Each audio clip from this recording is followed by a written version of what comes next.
Hey you guys, I was just going to juice up some fruit that's been needing to be used up in my fridge, as well as some carrots. So I just thought I'd bring you along and show you this juicer. This is the Slowstar Slow Juicer. It was like a kind of a medium price.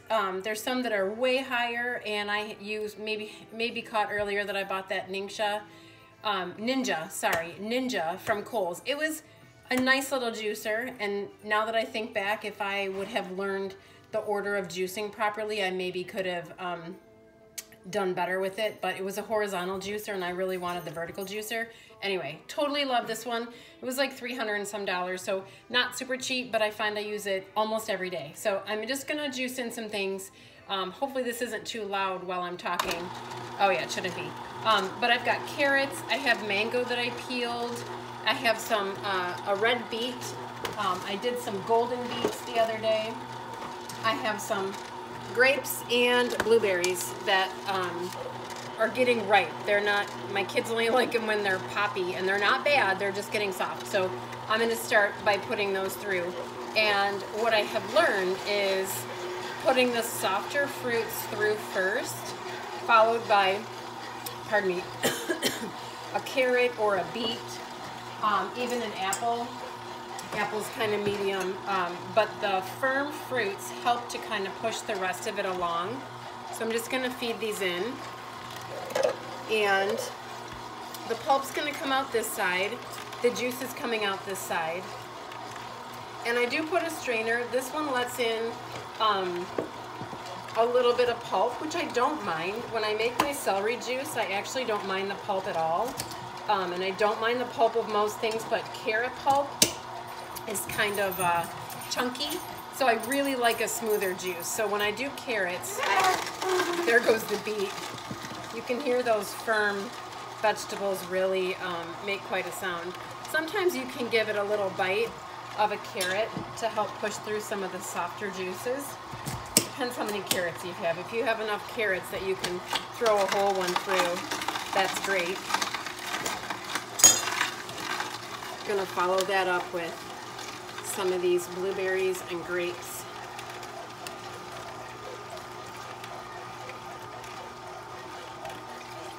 And then maybe with a little bit more carrot.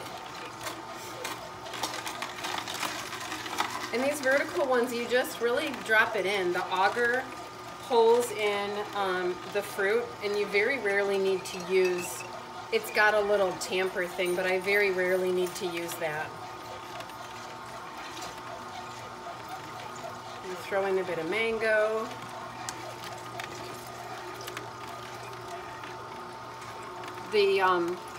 It's mostly organic. I don't think the mango was. That's a little bit harder to find at the store.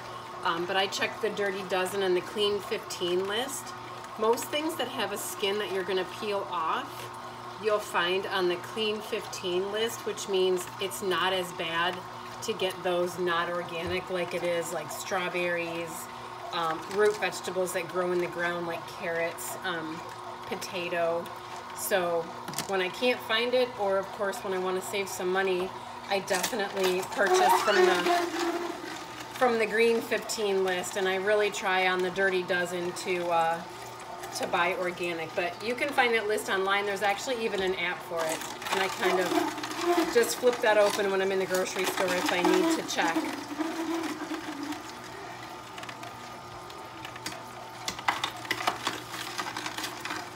Juicing carrots are pretty easy to find at Meijer. A big giant bag, I feel like it's 10 pounds and it's like $8 or $9. So that's really cool because carrots give you a good amount of juice, and they last a good while in your fridge, and it's a great filler for some of these other, you know, to give you more juice out of the rest of your stuff.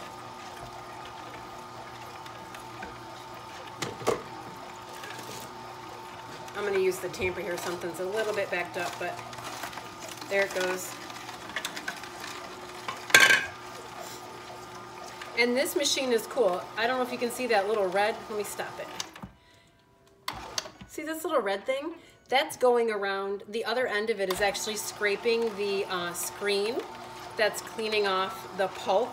so that vegetable juice, so that the fruit and veggie juice comes out better. And I told you I got a little strainer right here catching it as it comes out. So I sometimes do it right into my mason jar, but I didn't know how much I was going to get out of all this today, and so I put it in my Pyrex because I might need to pour it into 2 different jars.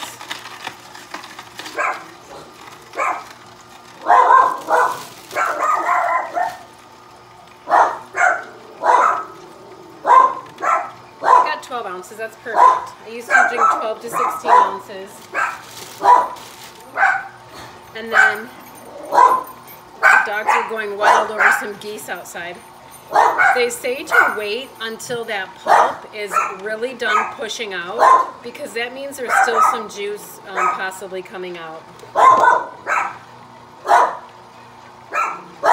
And then I'll even give it a little tip.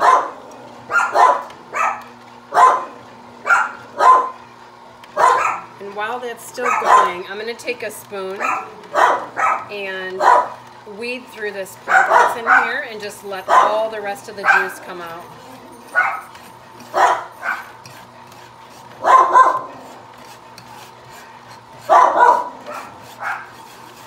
I just kind of rub it around the sides of the strainer.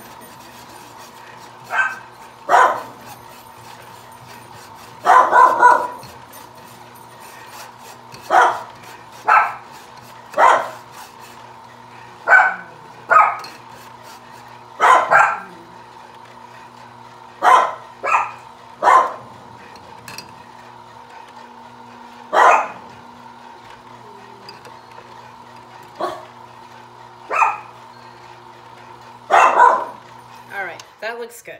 So I've strained out everything I can get from the strainer. And now I'm just going to grab a glass and pour this for you. Looks gorgeous. That red beet gives it such a nice color. There we go. I'm going to add that to my lunch today. Ooh, tippy top full. Beautiful. That's going to be delicious. Alright guys, talk to you later.